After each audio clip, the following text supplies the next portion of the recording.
नमस्कार। देश की तमाम फटाफट खबरों में आपका स्वागत है। खबरों के लिए आपसे निवेदन कि यदि आपने हमारे चैनल को सब्सक्राइब नहीं किया है तो कृपया करके आपके अपने चैनल को सब्सक्राइब करना ना भूलें। आप सब्सक्राइब करते हैं तो हमें हिम्मत होती है सही और सच्ची खबरें आप तक पहुंचाने की, वरना मीडिया किस तरह की खबरें आप तक पहुंचा रहा है ये आप भली भांति जानते हैं। मीडिया बेरोजगारी की तो खबर दबाता ही है, कुंभ में कितने व्यक्ति हादसे के शिकार हुए उसकी भी खबर दबा दी गई है। मीडिया में बताया गया कि एक जगह भगदड़ हुई, जबकि दैनिक भास्कर की बड़ी खबर कुंभ में एक नहीं दो जगह भगदड़ हुई। भीड़ चारों तरफ से फंसी तो बिगड़े हालात, हताहतों पर प्रशासन मौन रहा। ये बड़ी खबर दैनिक भास्कर की। प्रयागराज कुंभ में मंगलवार को मुनि अमावस्या की रात 1 से 1:30 बजे के बीच संगम पर भगदड़ में 30 श्रद्धालुओं की मौत हो गई, जबकि वहां से दूर 21 सेक्टर में एक और भगदड़ मची, लेकिन प्रशासन इस घटना को लेकर खामोश है। न तो भगदड़ की बात स्वीकारी है, न ही हताहतों की कोई जानकारी दी है, जबकि वहां प्रत्यक्षदर्शियों का दावा है कि यहां भी बड़ी संख्या में लोग हताहत हुए हैं। वहां की खबरों को दिखाना कोई पाप नहीं है, कोई गलत काम नहीं है, न ही किसी के खिलाफ विद्रोह है। जबकि वहां की यदि कोई समस्या की कोई खबर दिखाता है और उस समस्या का समाधान होता है तो ये उस महाकुंभ में एक पुण्य का काम होगा। लेकिन हर जगह खबरों को इस तरह से दबा दिया गया है क्योंकि वह आप लोगों की खबर है, आपके मृतकों की खबर है, आपके साथी परिवार जहां परेशान हो रहे उनकी खबर है। उनकी भी खबरों को इस तरह से दबाना आप किस तरह से देखते हैं, इस पर भी आप अवश्य कमेंट करें।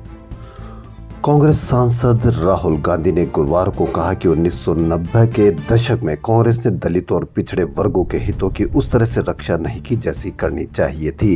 यानी बहुत बड़ा अपने आप को स्वीकार करने की ये बहुत बड़ी हिम्मत चाहिए कि उन्होंने उनकी जैसी रक्षा करनी चाहिए थी, उनकी रक्षा नहीं की। राहुल गांधी का यह भाषण अपने आप में बहुत बड़ा भाषण कहलाया जा रहा है पूरे मीडिया पर, और जिसकी चारों तरफ तारीफ की जा रही है। राहुल गांधी ने मोदी को भी लेकर बड़ी बात कही कि वही कांग्रेस की सफाई कर रहे हैं।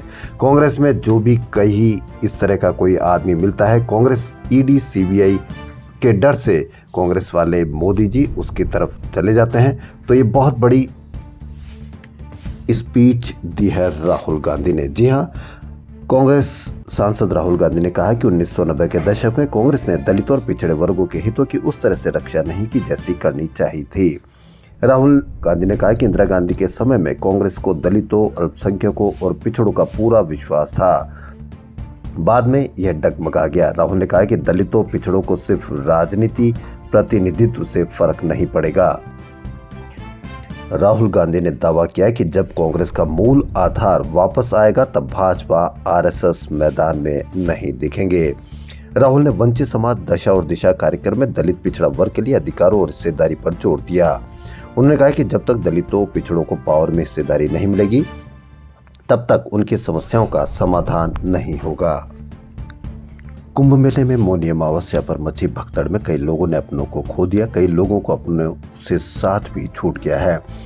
ऐसे सैकड़ों लोग अपनों को तलाश रहे हैं। वे कभी अस्पताल के चक्कर लगाते हैं तो कभी खोया पाया केंद्र पहुंचकर पूछताछ करते हैं।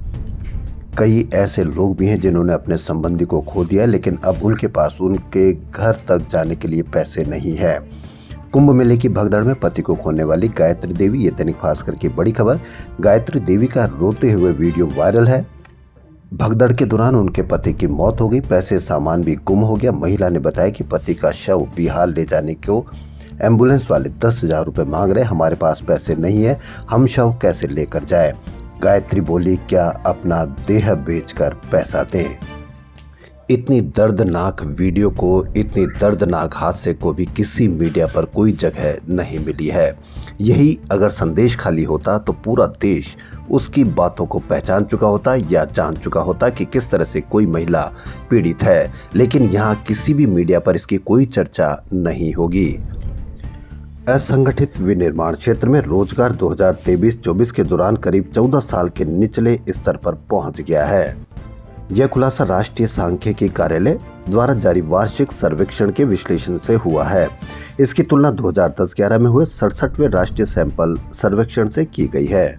यानी 14 साल के निचले स्तर पर रोजगार का विनिर्माण क्षेत्र, कहीं पर भी कोई खबर नहीं, क्योंकि आपका बच्चा इसमें बेरोजगारों की लिस्ट में शामिल है।